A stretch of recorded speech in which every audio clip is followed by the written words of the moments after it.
Tras su salida del Real Madrid, el silencio alrededor de Xabi Alonso fue más revelador que cualquier comunicado oficial.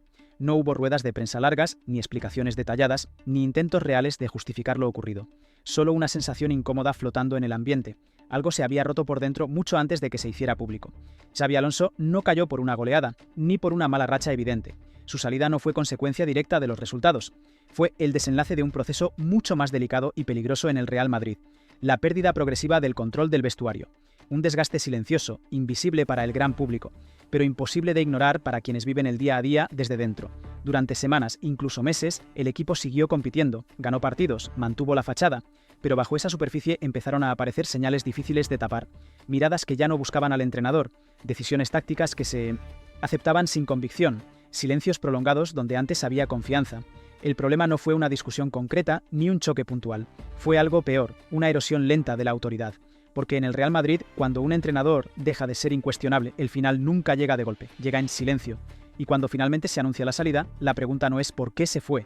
La verdadera pregunta es por qué tardó tanto en hacerse inevitable. El Real Madrid es un club donde el talento no garantiza obediencia y los resultados no siempre compran tiempo. Aquí, la jerarquía se negocia cada día, en el campo, en el vestuario y fuera de él. Y eso es algo que Real Madrid ha aprendido a la fuerza a lo largo de su historia. Xabi Alonso llegó con una idea clara. Fútbol ordenado, disciplina táctica, autoridad tranquila. Un modelo moderno, racional, casi académico. En muchos contextos, ese perfil habría funcionado sin fricción.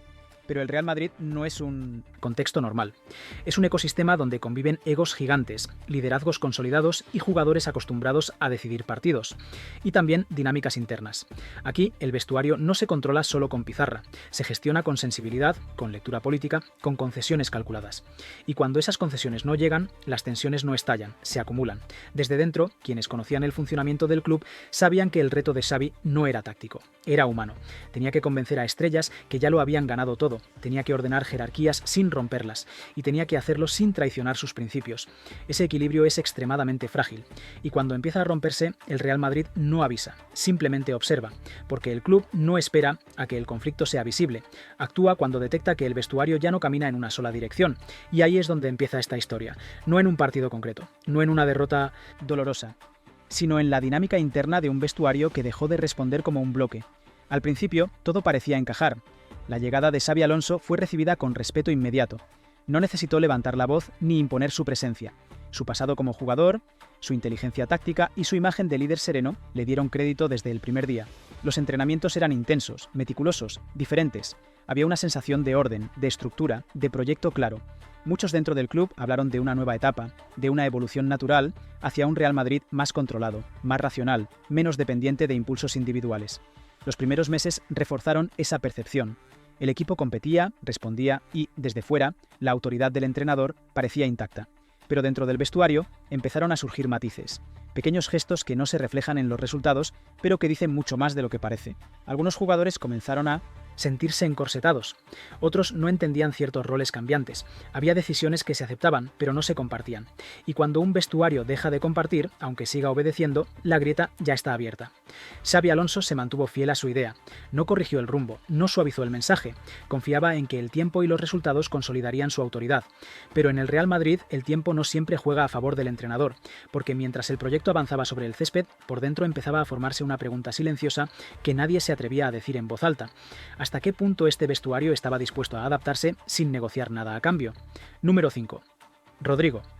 Cuando Xabi Alonso tomó las riendas del Real Madrid, Rodrigo creyó estar ante un punto de inflexión definitivo en su carrera.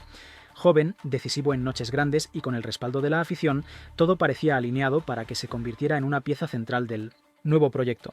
Pero muy pronto apareció la primera grieta. Xabi Alonso apostó por una estructura táctica rígida, con roles muy definidos y una exigencia constante de disciplina posicional. Rodrigo, acostumbrado a moverse entre líneas, a aparecer por sorpresa y a decidir desde la intuición, comenzó a sentirse atrapado en un papel cambiante. Un día extremo, otro interior, a veces titular, otras suplente. Siempre disponible, pero rara vez asentado.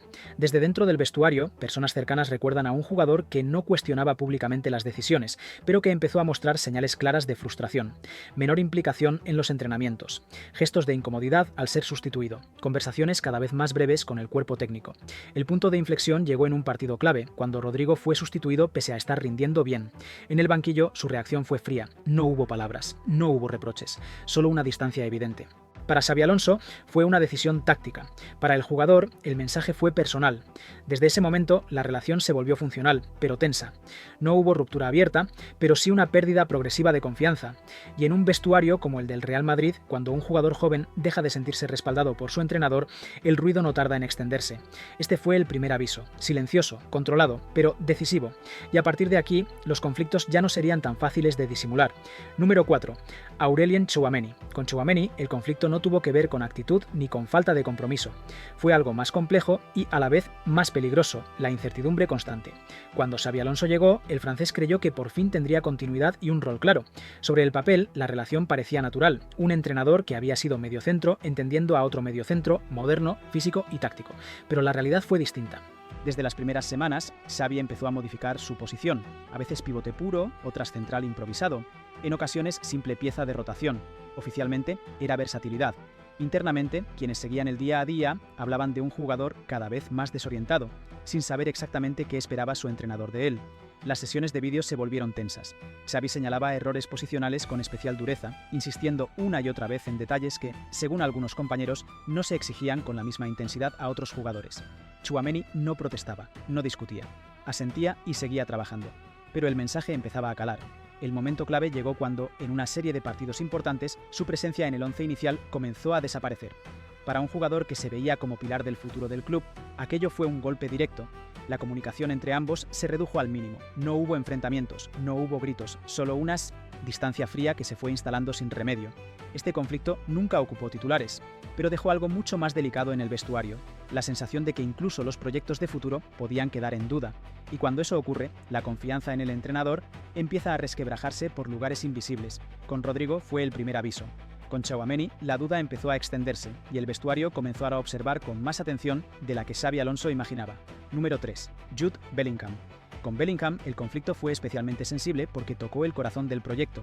Desde su llegada, el inglés se convirtió en algo más que un fichaje.